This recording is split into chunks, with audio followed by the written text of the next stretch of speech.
Hello everyone, I am back with a layout for my little scrapbook store, and I'm using my brand new Slimline Rainbow stencil. I apologize, I don't remember the brand, but I will post a link to the product below. Michelle does, I believe, have these in her store still, and I'm using it as a wave stencil instead of a rainbow stencil. So I'm going through with some Distress Oxide inks and just a variety of different blue colors. I don't have the inks in front of me, but if you are interested in knowing the colors, I would be happy to let you know. Just leave a question in the comments and I will look those up for you. So what I did is I just went through, and I'm going to do this across the entire 12 by 12 page. There is a line in the first, like when I move the stencil to the next one, that is a little bit noticeable, but once I have everything on the page, you do not see it at all. So I'm just going in and blending these colors. I'm just kind of putting them all over. I'm not doing an ombre. I'm just wanting to kind of get I think I used 3 or 4 colors, and I wanted to just distribute them throughout the the stencil. So that one I know is Tumbled Glass, and I know I used Evergreen Bough, and then I'm not sure what the other ones were. Maybe Peacock Feathers might have been, but that might have been too dark.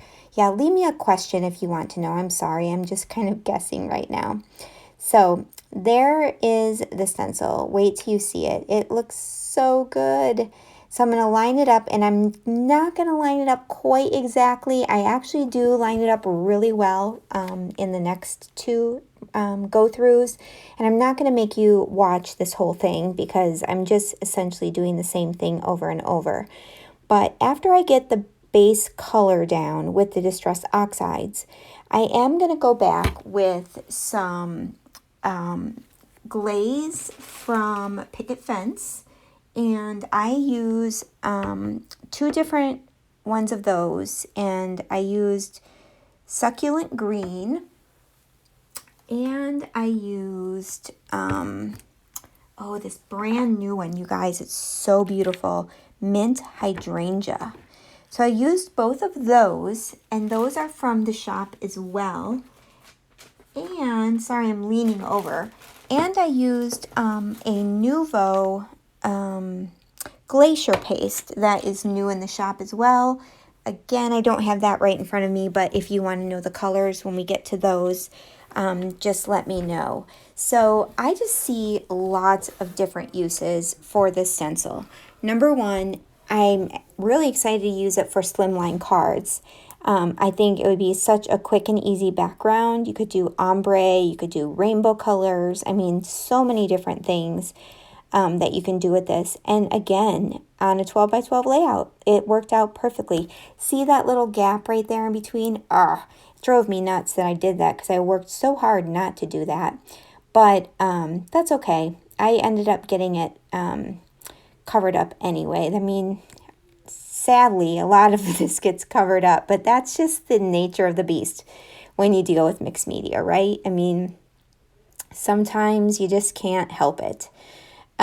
So I thought that I stopped this part. I think I will be stopping it here shortly.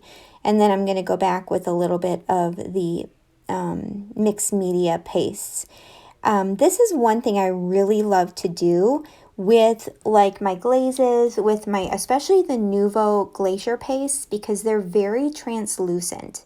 And so are the Picket Fence paper glazes.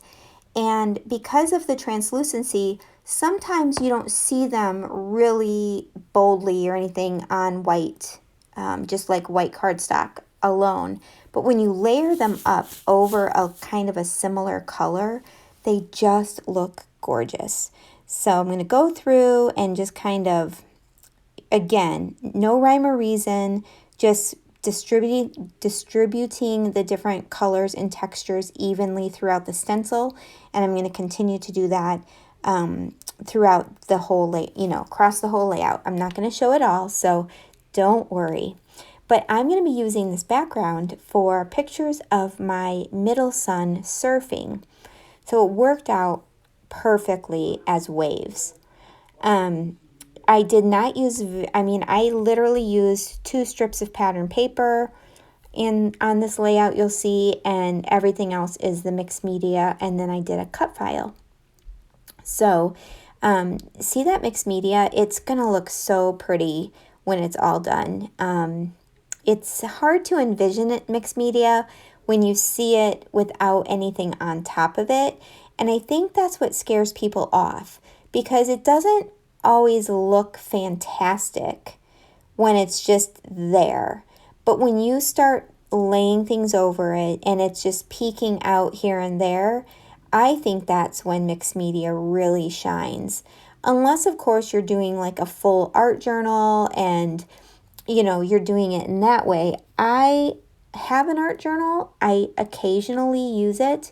I need to use it more, but here we go. Look at the gorgeousness of that mixed media on top of those waves. It's so pretty. Do you see that washi tape up top? Not going to use it. It's going to get covered up. This is a cut file that I have, and I made a huge shaker out of it, and I absolutely love it. Here are a couple of my photos. I've already backed them with 3 layers of paper, 2 cardstock layers, and 1 pattern paper. Actually, plus the white cardstock, so a little bit more than that. But I wanted them to pop out on that mixed media, so I felt it was important to kind of really give it some contrast on top of the mixed media behind it. So see here, we're going to cover up a whole strip of that mixed media, but it is okay. Now with the shaker, I used acetate on the front of the shaker and the back because I knew I wanted to be able to see the mixed media through the shaker. And I just absolutely love how this worked out. I'll tell you what, I had the hardest time embellishing after this. And you're going to see me go through all of this embellishing and then I don't even use it. Oh my goodness. Yes, that's what I do. But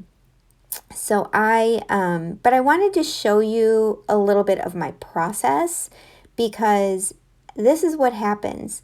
I play around with a layout, like it probably took me an hour of playing around, no lie. And then I didn't even use any of it that I put on there. Here's this really, really old paper. I don't even know where it's from, but I'm just tearing the edges. And I'm going to lay that down over the washi tape because I was too lazy to take it off. Why not? It was probably going to rip the paper anyway. And then here I'm going to rip some more and layer this on top.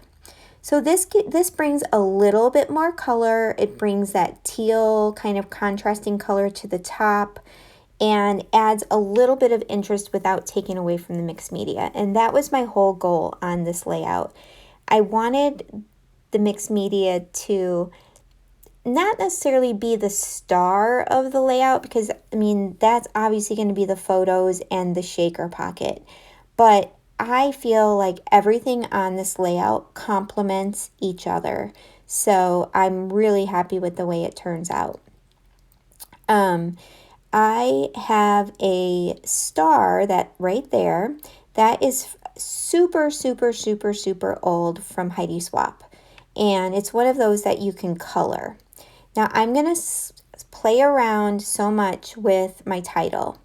I am going to title it Super Surf, but I thought these would work. The height of these letters worked out really well, but they just weren't bold enough. I wanted the title, like it needed to have as much weight on the top with the title as the glasses did on the bottom. And that just didn't work. It just wasn't going to work. So I mess around with that, of course, for way too long. And those alphabets don't even stick anymore. It's terrible. But the funny thing is I did use that on another layout coming up after this one. So I just used some of my mist spray, and this is a Dilutions. And instead of spraying it, I just used a paintbrush and painted it on. And then I'm going to let that dry. I kind of thought, oh no, it's too bright. It's much brighter than I thought, but it works out anyway. It's a little bit brighter than what I had anticipated, but it still works out fine. So, you know, sometimes you just have to let go a little bit and just let things not be perfect, right? I backed that super with some teal paper, the same color teal, but a little bit darker from the glasses.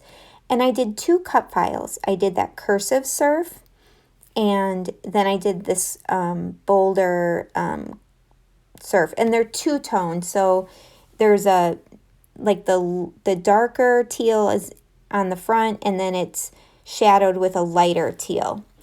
And I ended up really liking the cursive one better. So I'm going to put down my star, and then I'm going to pop up surf. And it fits perfectly within that little space there between the pattern paper and then being able to layer kind of over the star. So really like how that worked out. And now I have another title for another one for that other. Here's my binder that I have embellishments stored by color. And I'm just looking for teal and yellow, like teal, different shades of teals and yellows to pull out. And you guys, I pull out all these embellishments, play around with them, play around with them, play around with them. You're going to see that in a minute. And then I don't even use anything. I use one little thing from this book. I did put everything back, and I will use it again another time. But I've really been getting a lot of these random embellishments used up by putting them in this color binder. I'm really happy that I did that. So here we go. See, those work out perfectly, right? I mean, the colors are perfect, but as I was adding things on here to embellish, it just was getting to be too much. I felt like the more I added, the more it was taking away from the mixed media and from everything else on the page. So as I play around, you're going to find that I take away everything but that sticker at the top that says routine. I am so sorry, my phone rang. I forgot to put it on airplane mode. So here I am still kind of messing around, and I thought I'd keep it in here so you could see what my ideas were. And let me know what you think. Would you have put an embellishment cluster down on that right-hand corner or not? Like, I would love to know what you think as you see me laying this out, and then as you see what the final product looks like. Because it's funny, when I'm doing it, I often make decisions. But then when I'm looking back at my video, sometimes I'm like, oh, that looked pretty good, or that didn't look so bad, or I should have kept that. I rarely ever go back and change anything. But so here's when I decided that paper has a bunch of like, what are they called? Like splatters, water drops. And I'm going to lay those all out on there and make a little like splash along the star. And I love how that turned out. That was exactly what that area needed. Not much, but something, if that makes sense. I also had some little water burst like enamel dots that are so old, I don't know where they're from either. And I do incorporate those into that little mix as well. And so that is really all this layout is going to have are those water bursts. And then I have that little routine sticker with a little white foam heart over the top. After I get gluing these down, I decided to come back with my glossy accents, and because those water bursts are just paper.